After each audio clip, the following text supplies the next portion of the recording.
धीर्धेनं श्रवणपटे यतिवरा महावाक्या जनार्दन सच्चिदानन्दत्वं शरणं व्रजेश। यादवेन्द्रं दयादाता पुण्डरीक्षा क्षीरसागरशयनं कमलनयनं नमस्तुते नमामि श्रीहरि। धैर्य से जिसको धारण किया जाता है, कर्णपटुओं से जिनका पान किया जाता है, ऐसे सच्चिदानंद भगवान श्री यादवेंद्र सरकार को मैं नित्य ही चिंतन करता हूँ, नमन करता हूँ। जिनको नमन करने से मंगल आदि मंगल तो हो ही जाते हैं, साथ ही में बहुत बड़ा बल मिलता है मनुष्य को। भगवान श्री कृष्ण ईश्वर गीता वाच्य भगवान श्री कृष्ण फरमाते हैं कि हे अर्जुन, कोई भी प्रारंभिक या मांगलिक काम जब शुरू होता है तो गणेश वंदना होती है। गणनायक करिवर वदन गिरिजा सुत गणराज, प्रथम तिनन के भजन से सिद्ध हो यह सब काज। वाणी ब्रह्माणी करो वाणी पर नितवास, गीता वर्णन अब करूं मंगल करमास। सरस्वती गुण रूप भवानी, अगम निगम शारदा जानी। जो भूले को ज्ञान बतावे, दधि अक्षर से सदा बचावे। छंद छावती आओ भवानी, प्रगट नाम इच्छा वरदानी। है गुणाकेश अर्जुन, कलंकेश्वर भगवान का नीला झंडा कलयुग में प्रकाशमान है। कुरुक्षेत्र मैदान में खड़े कृष्ण भगवान, शब्द अवतरण होने लगा ये गीता का ज्ञान। शब्द से ही सम्मान हो, शब्द से ही अपमान। मृत्यु लोक में शब्द ही कर देता शमशान। शब्दों से ही बाण चले महाभारत गति होए। शब्दों से ही गीता का ज्ञान अवतरण होए। अमृत शब्द ही जानिए, शब्द शक्ति गतिमान। शब्द शक्ति गीता बनी और अधर्म हटा अज्ञान। अधर्म और अज्ञान को गीता हटा देती है। महाभारत का कारण चाहे किसी भी युग में हो, गीता इक्ष्वाकु वंश में भी थी, गीता सतयुग में भी थी, गीता त्रेता में भी थी, गीता द्वापर में भी थी और गीता कलयुग में भी है। इसे सुनाने वाले भगवान श्री कृष्ण ही रहते हैं। और जब अज्ञानता और अधर्म का बोलबाला होता है, तब गीता का अवतरण भारत में होने लगता है। गीता अज्ञानता के अंधकार को समाप्त करके ज्ञान का प्रकाश और धर्म की शक्ति को प्रागट्य कर देती है। वो गीता होती है मोक्षदा एकादशी। ये ज्ञान गीता जानिए, श्री कृष्ण का अवतार है भगवान गीता मानिए। कहीं ब्रजनाथ बने, कहीं गोवर्धन, कहीं श्रीनाथ बन जाते हैं। गुजरात में द्वारका नाथ बने, महाभारत कुरुक्षेत्र में गीता प्रगटाते हैं। तो गीता जयंती मने भारत में और मने नहीं कोई। गीता तो भगवान कृष्ण है और नहीं कोई होय। आत्मा में से भी परमात्मा निकला और कुरुक्षेत्र मैदान बना और गीता ज्ञान भगवान बना और अर्जुन को सम्मान मिला। अज्ञान थी कौरव सेना सारी, हट गए सब अज्ञान। गीता ज्ञान उसको कहे, बोले कृष्ण भगवान। है गुड़ाकेश अर्जुन कुंती नंदना, गणनायक, जो सारे गणों के ईश्वर हैं, गौरी के पुत्र हैं, शिव जी के सुवन हैं और मेरे परम इष्ट मित्र हैं। बुद्धि के जो विधाता हैं, जब सारे देवताओं का मिश्रण हुआ, विकेंद्रीकरण हुआ सत्ता का, क्योंकि शिव शक्ति और आधारभूत शक्ति गतिरोध को ही समाप्त करके बुद्धि को उत्पन्न करती है। जिज्ञासा बुद्धि होती है। मन और प्रवृत्ति में जानने के लिए हर मानव के मस्तिष्क में मैंने उसे विकसित किया है। इस विकसित प्रणाली की ओजस्व प्रणाली कहते हैं। ये गीता है। अंतरिक्ष में हजारों ब्रह्मांड है। ये पृथ्वी तो पोस्त के दाने के बराबर है। सबको नाभि में लय करके सबको मैं नाभि में विलय कर लेता हूं। यही ईश्वर का बाह्य रूप है। उस विराट रूप की तुलना और बार बार किसी बात की जिज्ञासा करना, यह मनुष्य का स्वभाव होता है। जड़ जीव अंजरो यदा दृष्टि ततो मयो। प्राकृतिक पाली भाषा, देव भाषा, किन्नर भाषा, नाग भाषा, यानी भाषाओं की हजारों श्रृंखलाएं हैं, लेकिन उनमें ब्रज भाषा भी एक महत्वपूर्ण भाषा है। या ब्रज के रज पावन में, श्रुति वेद के असन सुहावन में। लेकिन जिस भूमि पर तू खड़ा है, मैं खड़ा हूं कुरुक्षेत्र में और तेरा रथ खड़ा है। 18 अक्षौणी सेना कौरवों की खड़ी है, 5 अक्षौणी सेना पांडवों की खड़ी है। इस मध्यस्थ में ये रथ ठीक उसी तरह लग रहा है मानो आसमान में चंद्रमा चमक रहा हो। कार्तिक पूर्णमासी को चंदा करे प्रकाश, ऐसे ही चंद चंद में और गोविंद करे निवास। सोई श्रुति वेद अगम गुण जानो और व्यापक ब्रह्म संपदा मानो। हजारों तरह की संपदाएं होती है। एक धन संपदा होती है, एक वैभव संपदा होती है और एक अनाज संपदा होती है, एक परिवार संपदा होती है। इस प्रकार 8 तरह के प्रबल राजमद होते हैं। उसी प्रकार 8 तरह की माया होती है। इन सारी मायाओं को झकझोर के रख देने वाली तो परम पावनी भक्ति है। लेकिन वह माया इतनी बलिष्ठ है, इतनी प्रबल है कि उस माया के झकझोर में आकर के तो युद्ध के मैदान में आकर तो मुझसे कह रहा है कि मैं युद्ध नहीं लड़ूंगा। अचरज कर जाने तु न जाने, सुनऊं धनंजय भूतल माने।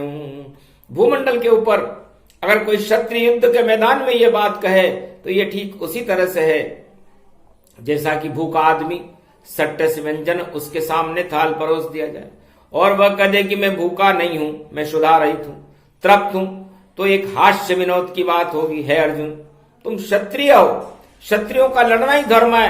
और जब राष्ट्र के ऊपर विपत्ति आ रही हो, राष्ट्र को धर्म खतरे में हो, रीति रिवाज खतरे में हो, राष्ट्र की मानवता खतरे में हो, दानवता को चक्र लेकर कोदंड खींचने पर तुली हुई हो, 10 दिशाओं में अंधकार और आतंकवाद की घोर चिंगारे चलायमान हो, तो उस समय भगवान कृष्ण का एक ही लक्ष्य है कि गीता कर दे अवतरण और हटा दे अज्ञान, आतंकवाद, हिंसा, आंधी और तूफान। तो आतंकवाद की आंधियां और तूफान उठ रहे हैं, ऐसा फ्लड आ रहा है आतंकवाद।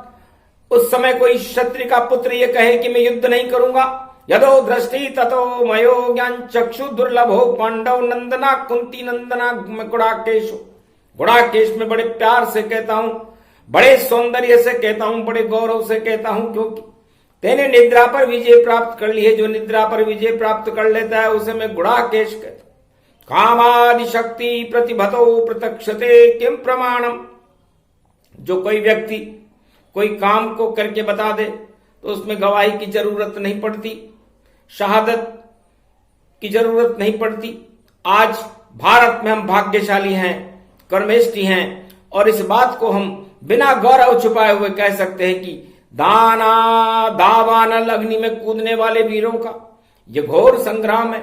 यह संग्राम वीरों चित्ते धर्म मध्य और धर्म क्षेत्र तक से परे नहीं है, ओत प्रोत में है। जो प्रत्यक्ष में है, प्रत्यक्ष में है, हमें करना है और जो करना है उसका निश्चय पहले करना है और निश्चय के बाद ही लक्ष्य बनाना है और लक्ष्य बनाने के बाद धनुष की टंकार टकोरने के अलावा हमारे पास कोई दूसरा साधन भी नहीं और कोई प्रयोग भी नहीं। है धनंजय, युद्ध ही वीरों का आभूषण है और यह आभूषण ही शोभा देता है क्षत्रियों को। रणो तुंडम दिया धावाधवम अगमासुनम प्रतिभूतानि जगदो सस्वांति कुंती नंदना। इसलिए कुंती नंदन अर्जुन, मैं गीता की श्रृंखला की शुरुआत की कड़ी आज शुक्रवार मोक्षदा एकादशी को कलयुग में तुझे सिखाना चाहता हूं, क्योंकि मैं कल के अवतार की शक्ति हूं, जिसे ब्रह्म श्रृंखला कहते हैं। योगेश्वरी और निष्कर्म योगी योग के बलबूते पूरे त्रिलोक की बात के जिज्ञासु बन जाते हैं और जान जाते हैं। उसी तरह से मैं तुझे दोनों साथ साथ चक्र विद्या, योग विद्या, सांख्य योग सिखाऊंगा। पहले योग क्रिया सिखाऊंगा। निष्कर्म योगी युद्ध के मैदान में विजय प्राप्त और विजय की पताका लहराते हैं खुशी और सौंदर्य से। और जिनके पास योग क्रिया नहीं होती, निष्कर्म योग नहीं होता, वो ठीक उसी तरह से प्रपंच में फंसा रहता है। जिस तरह गीली काष्ठ के जलने के बाद धुआं, धुंध में ज्वाला, जो मंद किरणें हैं वो उसमें छिपी रहती हैं, इस तरह अंधकार में अज्ञान की धाराओं में अनगिनती समदर्श पुराणों योदा खड़े वीरोचित मानो। अब इस प्राकृत पाली भाषा को अगर लोग न समझें तो फिर उसे बोलने से लाभ क्या है। लेकिन मैं तुझे एक सरल भाषा में कलयुग में समझाऊंगा, जिसको आम आदमी समझ जाए, हर भारत में रहने वाला मनुष्य समझ जाए, और वह भाषा कड़ी छंद कड़ी की परिभाषा का परिणाम होगा। हर सेना का सिपाही उसको जान जाएगा और सेना के सिपाही को किस तरह से अपनी परिधि में रहना है। अनुशासन बद्धता से जो आदमी रहते हैं, चाहे फिर वह भेड़ों का ही संगठन क्यों ना हो, वह शेरों पर विजय प्राप्त कर लेते हैं। और अनुशासन विहीन संगठन अगर शेरों का भी हो तो अजा के बच्चों से भी पराजय होना पड़ता है उनको। इसलिए कलयुगे संगे शक्ति वृत्ति नामम प्रतिखंडते न मंडते न गंडते न मानम वृत्यांता नाम रुंड मुंड चामुंडा विशेष शंकला सरदयंत शारदा न तमस्तके नमामि सर्वदेवाश्रमेश्वरम। यानी जो रण के चुंड मुंड को बागेश्वरी को हम प्रथम वंदना करते हैं, जो विजयश्वरी करा देती है, युद्ध की प्रथम कड़ी है, प्रथम स्मरणा देवी है, क्योंकि छिन्न मस्ता बगला मुखी और भगवती शारदा के सुमरे बिना हम युद्ध में वार नहीं कर सकते। हजारों हथियार धार विहीन हो जाएंगे, हथियारों पर अच्छी धार हो, पहने तीर हो, और गांडीव की छवि सारे संसार को ओतदंडता में डाल दे, चक्कर में डाल दे। क्योंकि तू नहीं देखता अर्जुन, मैं तुझे शिरोमणि परिवस्त श्रीमद् भागवत गीता उसका नाम है, ये बड़ी मधुर है और भागवत पुराण का आधारभूत है। यानी सारे पुराणों में सर्वश्रेष्ठ मक्खन है। इस मक्खन की जो शक्ति है वो तेरे पांडव सेना में प्रवीण हो जाएगी। इस गीता को सुनने के बाद जो पिघले हुए मोम के आदमी है तेरी सेना में, वो भी वीरोचित कार्य करने लग जाएंगे, क्योंकि वीर धीर गंभीर सब यह गीता का ज्ञान कुरुक्षेत्र में सुना रहे हैं श्री कृष्ण भगवान। ये सब अष्टधातु के वृत्त से ज्यादा कठोर हो जाएंगे और फिर उन सैनिकों को, तीर को, क्या आणविक और पाक्षिक हथियार भी छेदन नहीं कर सकेंगे। मैं वज्र बनाना चाहता हूं भारत के अनुयायियों को और भारत के नुमाइंदों को, भारत के हर इंसान को मैं वज्रपात से बचाने के लिए वज्र बनाना चाहता हूं। अगर ये वज्र नहीं बनेगा तो आप लोग वज्रपात और कुठाराघात से आप लोग अपनी संरक्षता नहीं कर सकते, क्योंकि विश्व की आंखें, पूरे संसार की निगाह आपको ये पता नहीं है। हजारों जो पड़ोसी लोग हैं जिन्हें तुम अपना भाई कहते हो, और वो भाई हैं दुर्योधन। द का मतलब धदाकार से है, ललकार से है, और धन का मतलब वह धन जब उसमें उपलब्ध हो सकता है, जब ललकार को हम बर्दाश्त कर सकें। दुर्योधन का नाम क्यों पड़ा, ये पहले शीर्षक में उन नुमाइंदों को नाम बता देना चाहता हूं जो योद्धा तेरे सामने खड़े हैं, क्योंकि इन योद्धाओं को मुकाबला करने के लिए ही तो गीता है। परमशील सत संत समाऊ निर्मल नयन कह यदुकुल राहु परिभूषण सोई सगत समाना कहो धनंजय बोले भगवाना भारत भूमि गुणन महिमानो परम पावनी मंगल जानो गंगा भागीरथी जहाँ बयहूं मोर मुकुट हिमालय शशि कयहूं ससन कोटि भृगुलात्य न जाना भृगुवनस्त बोले भगवाना निर्मल नयन मनोहर स्वामी राम नमामि नमामि नमामि जनमे अवध नरेश दिनेशा जिन काट्यहूं सब लोग कलेशा कोटि प्रपंच नशावन हारी राम परम हित भक्ति हमारी सोई सब भाग्य सुअर जुन आवा आज भारत महिमंड उठावा धन्य धन्य भारत की भूमि, अगम निगम सुरन के स्वामी। सुर दुर्लभ सदग्रंथ निगावे, भारत के हित सब ललचावे। विजय लक्ष्मी ब्रह्म और मोह माया प्रगटाय, एक बार ये स्वर्ग में कथा चली थी भाई।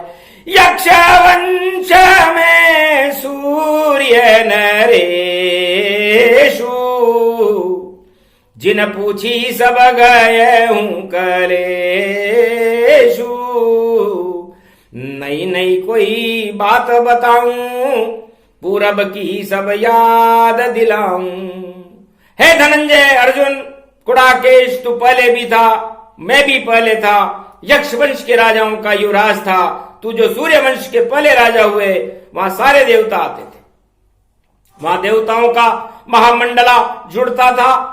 आज तो मनुष्यों का भी मंडल तेरे दरबार में नहीं है, लेकिन उस समय वैकुंठाधिपति भगवान विष्णु लक्ष्मी सहित आते थे, ब्रह्मा गायत्री के सहित आते थे और शिव जी उमा के सहित आते थे, तथा राजा इंद्र इंद्राणी को लेकर के 33 करोड़ देवता महिमंडल महर्षि बनकर के इस भारत भूमि पर आया करते थे। ये गौरव था भारत भूमि का। और भारत की स्वयंभू मनु की जो सृष्टि रची, स्वयंभू मनु रच्यताम भारत भूमि प्रतिष्ठिते। भारत भूमि में कोई मिट्टी की मिठाई नहीं है, ये कोई मावे की कोई मिठाई नहीं है जो आप बाजार से लाकर खरीद लोगे। पहले मैं इस भारत भूमि का वर्णन करूंगा। क्यों? जहां श्रीमद् भागवत गीता का प्राकट्य कलयुग में हो रहा है, कल की भगवान के नेतृत्व में हो रहा है, वो भूमि क्यों और कैसे बनी, हर वस्तु यहां आकर ही क्यों अटक जाती है, क्या और कोई जो संसार में अन्य देश हैं, विश्व की जो भूमि है 108 जो मुल्क हैं, बाकी जो शेष ये सब मेरी बनाई हुई भूमि है भारत, लेकिन फिर भी मुझे इस भारत भूमि में लगाव क्यों? आखिर भारत भूमि की धरती पर ही अवतार क्यों होते हैं? सृष्टि पर हर युग में जो भी अवतार होता है, फरिश्ता होता है, पैगंबर होता है, अंशा अवतार होता है, 24 अवतार होते हैं। संसार में कोई भी ताकत का अवतार होगा वो सब भारत में ही क्यों होते हैं? वो अपना कारोबार, अपनी सनातन सत्ता, अपनी हुकूमत और अपने तारतम्य की रूपरेखा तैयार कर, चाहे वो विदेश में ही क्यों ना हो, वो अपना हक जमा देते हैं। लेकिन जन्मभूमि वो मां कहने का अधिकार को तो भारत मां को ही सौभाग्य प्राप्त है पूरे विश्व में। मां शब्द यदि लगता है तो केवल भारत के लगता है। आखिर भारत की इस मिट्टी में क्या खासियत है, ये गीता का वर्णन सुना रहा हूं और भारत मां की शक्ति बता रहा हूं। उस मिट्टी की खासियत में तुझे समझा दूं, तब तुझे शायद लड़ने में हिचकिचाहट नहीं होगी कि मां का चीर खींचे जो कोई, तो फिर कैसे कृष्ण यहां चुप होई। इस कारण गीता प्रगटाई, भारत की शक्ति को बताई। क्योंकि जिस मां का पुत्र को पता न हो कि मेरी मां है, अगर वह उस मां की वक्षस्थली को फाड़ने लगे, चीरने लगे, उसके चीर को छीनने लगे, उसके नखों को कोई उतारने लगे, बालों को कोई खींचने लगे, तो भी उसमें थरथरा नहीं आएगा, क्योंकि वो नहीं जानता कि ये मेरी मां है। इसलिए हे 1.25 अरब भारतवासियों जो कलयुग में इस समय गीता को सुन रहे हैं, कलंक के अवसर भगवान के नेतृत्व में गीता वाणी पढ़ रही है भारत में। आज शुक्रवार का दिन है। आज हम इस भारत भूमि के ऊपर खड़े हैं। ये हमारी जननी, हमारी मां है, और हम एक मिट्टी के बने हुए फौलादी टुकड़े हैं। उन फौलादी टुकड़ों के सामने अगर कोई मां का चीर खींच रहा हो और कोई दुर्योधन बनकर हंसने लगे और अपमान की ज्वालाएं भड़काने लगे, आतंकवाद और हिंसा फैलाने लगे, उस मां की पगड़ के खींच रहा हो, उसके नूपुर को कोई तोड़ मरोड़ रहा हो, उसकी साड़ी को कोई खींच करके और कलंकित कर दशा कर रहा हो, तो सोचो उन 1.25 अरब सपूतों का क्या हाल होगा। अपनी मां की ऐसी विदीर्ण दशा देख सकते हैं क्या? चुप क्यों हो? टुकड़े टुकड़े हो जाए जहां, हम खुद टुकड़े हो जाएंगे, पर भारत भूमि भवानी है, उसके टुकड़े नहीं हो पाएंगे। जब टुकड़े हो जाए कैसे पुत्र कहलाओ, हम तो दुर्जन जगत में नहीं सपूत दर्शाओ, दुर्जन नाम कभी नहीं दाता, ये वैभव नहीं दे ही विधाता। सर्ववंदना में भारत माता की पहले वंदना करता हूं, गीता बाद में पढ़ूंगा। अर्जुन, ये भारत माता ही मेरा विराट स्वरूप है, क्योंकि कोई भी राष्ट्र का कोई भी नागरिक हो, मैं नहीं कहना चाहता कि वो भारत का नागरिक हो या रूस का या जापान का, इजराइल का, अरब का, इराक का, ईरान का। विश्व में 160 बड़े बड़े मुल्क हैं, उन सारे मुल्कों में हमारी वही आस्था है जो भारत भूमि में है। हम नहीं चाहते अनावश्यक ये शांति हो। सब शांति के क्षेत्र में रहे, क्योंकि मैं विष्णु हूं, साक्षाकार पर ब्रह्म हूं, अनंत ब्रह्म हूं, करोड़ों ईश्वरों का मैं ही ईश्वर हूं, ईश्वर का नाता है, इसलिए सबसे ऊपर समान प्यार मोहब्बत है मेरी। मैं चाहता हूं कि जो लोग मुझसे मिले, मैं बड़ा दिल पसंद आदमी हूं। शक्ति रूप अखंड भगवान,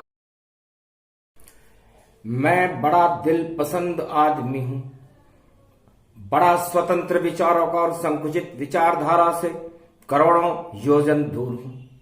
जो छोटे हृदय वाले लोग होते हैं वो स्वतंत्र विचारधारा से जानते हैं कि वह शबरी है, ये भील है, ये अमुक है, ये मेरे यहां पर न जाति है, न पाति है, न धर्म है, न विवरण है, न निषाद है।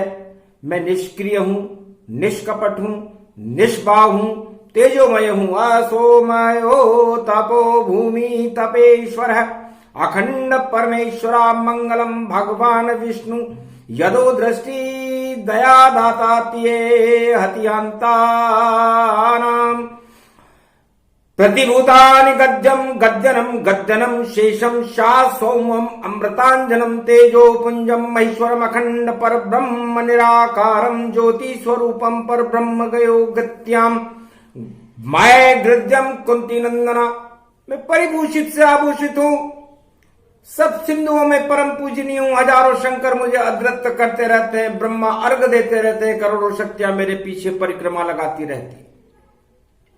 प्रतिबिंब में नजर आते हुए भी अरबों सूर्य जैसा मेरा एक दिव्य प्रकाश है, अरबों गंगाएं मेरे नख से द्रवित प्रवाह में धाराओं के रूप में बहती रहती है, जो लय हो जाती है, कभी बहती रहती है, कभी प्रादुर्भाव हो जाती है, कभी निकलती है, बाहर आ जाती है, और कभी शंकराचार्यों को अखंड जमाते खड़ी हो जाती है, कभी ब्रह्मांड की शक्तियां उलट पुलट करके खींचने लगती है।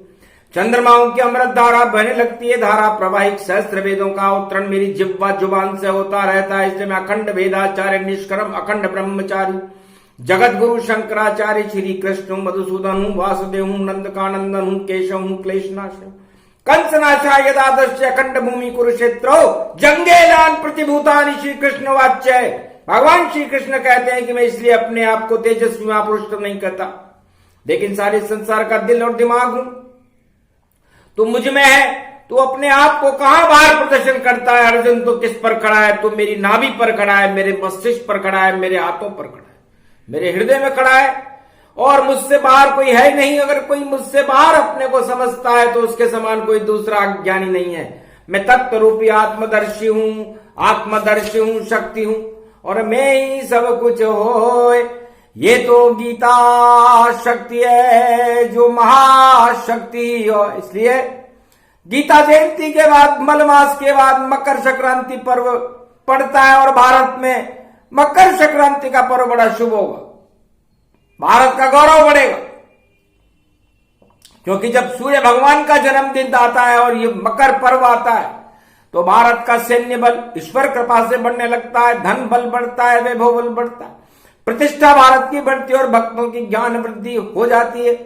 ऐसा मकर संक्रांति पर्व 5686 वर्ष बाद, द्वापर युग के बाद कलयुग में फिर उदय काल हुआ। इसी पावन पर्व की बेला में वक्तव्य देते हुए भगवान श्री कृष्ण ने अर्जुन से कहा, मित्र, ये सोना तेरे लिए सुरक्षित है। और अर्जुन को भगवान श्री कृष्ण ने हृदय से लगा लिया और अपने कंधों पर बिठा लिया अर्जुन को, और कहा कि हे अर्जुन, मैंने सोने का पहाड़, जिसे गीता कहते हैं, तुझे इसलिए बताया था कि सोने के पहाड़ को देखकर तो शायद सारे ज्ञान को भूल जाए और फिर से इस सोने के चक्कर में फंस जाए। लेकिन मेरी माया भी तेरा कुछ नहीं बिगाड़ सकी। यही मेरी माया है जिसको तू पार कर चुका है वत्सल। हे अर्जुन, अब तेरी इस लोक में विजय और परलोक में भी विजय है। तथास्तु वत्सल कुंती नंदना। हे कुंती नंदन अर्जुन, तेरी जय हो। श्रोता और भक्तों का कल्याण हो, जो कलयुग में भी इस वाणी से अवतरित गीता को, इस प्रसंग को सुन रहे हैं। इस प्रसंग को कलयुग में जो सुनेगा और सुनाएगा, उसको इस लोक में तो वैभव मिलेगा, मान प्रतिष्ठा मिलेगी, धन और धान्य मिलेगा, और इस लोक में सर्व सत्ता प्राप्त कर अंत में मेरे लोक को प्राप्त होगा। इस गीता के प्रसंग को केवल सुन लेने मात्र से अजामिल और गणिका जैसा भी पापी संसार में क्यों न हो, उसको भी मेरे लोक में आने से कोई नहीं रोक सकेगा। ये ब्रह्म तेज की दिव्य शक्ति थी, जिसे मैंने कलयुग में कलंक के अवतार की शक्ति के प्रकाशन में प्रकाशित कर दिया है। वाणीकृत गीता के दूसरे प्रसंग का अध्याय की प्रमुख ब्रह्म शक्ति को मैं प्रदर्शित कर रहा हूं। वाणी करके अपने मुखारविंद से मैं इस गीता का कलयुग में भी प्रादुर्भाव कर रहा हूं और इसका जन्मदिन था। तो मोक्षदा एकादशी और मकर पर्व के साथ और शुक्रवार में बन गई कलयुग में भी बात। तो वही जन्म जो गीता की जन्म जयंती का स्वरूप है। इसी दिन द्वापर युग में भगवान श्री कृष्ण ने गीता प्रारंभ की थी और अर्जुन को सुनाई थी। कलयुग में गीता का यह वही जन्मदिन है। बोलो यादवेंद्र सरकार की, बोलो मधुसूदन भगवान की। वाणीकृत गीता प्रसंग सुने सुनाए कोय, भारत की शक्ति बढ़े भारत मंगल होय। सब अर्जुन बन गए भारत में, कौरव रहा न शेष, हट गए सब अज्ञानता और गीता करे प्रवेश। बोलो गीता भगवती मैया की जय, बोलो भगवान श्री कृष्ण की जय, बोलो अर्जुन महाशक्ति की जय।